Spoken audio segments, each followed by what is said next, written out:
I'm Rebecca Angove from the Patient Advocate Foundation. So while work is being done to address social determinants of health and reduce social risk, direct services to patients are really needed to address patients' immediate social needs that are related to social determinants of health and often exacerbated by the high cost of care.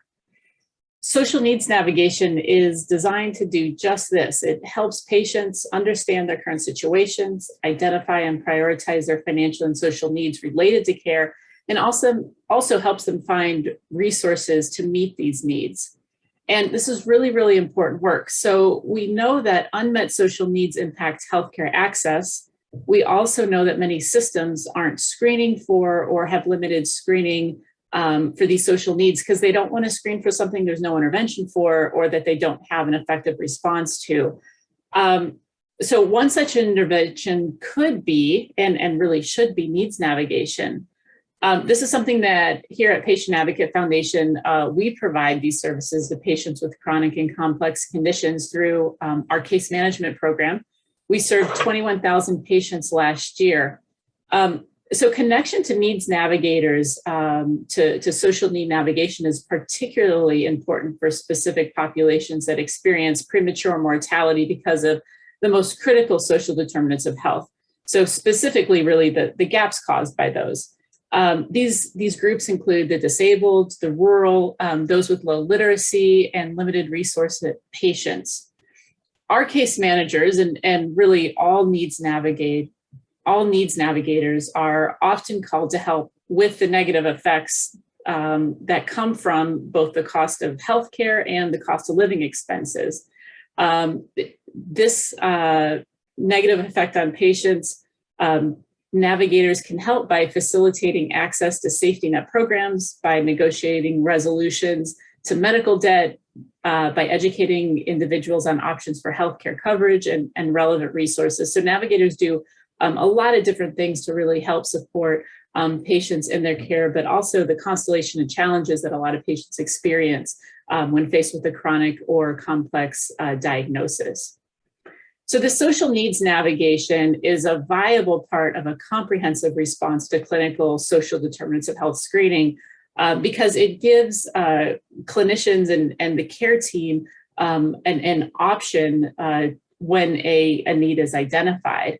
In addition to responding to the needs that are uncovered during these routine cost of care conversations and the routine screenings, it also helps providers open up lines of conversation about what some of these needs are beyond just medical care.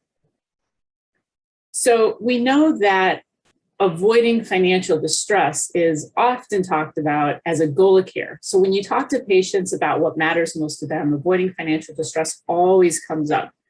The financial implications of a condition or treatment is as concerning to patients as the side effects and possible outcomes, and that really includes death. And so when you think about having cost of care conversations and having conversations where you're identifying meeting the social needs, you can see how important it is not only to care teams to have a response when they screen, but also for patients, because it is a primary goal of care, not just an afterthought. Patients make these trade-offs all the time. They think, do I pay for medication or do I pay for my rent? Do I skip an appointment because of the cost of transportation? Or do I go and not buy groceries this week, right? These are very, very real issues that a navigator skilled in understanding, uncovering, and addressing these social and financial needs related to care will work with patients to find resources to address all these most immediate needs.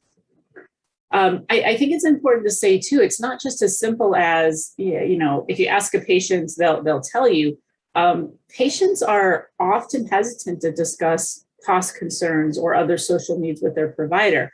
Not all the time, but often they're concerned that they'll be met with some bias or that the care they receive will be impacted by their ability to pay.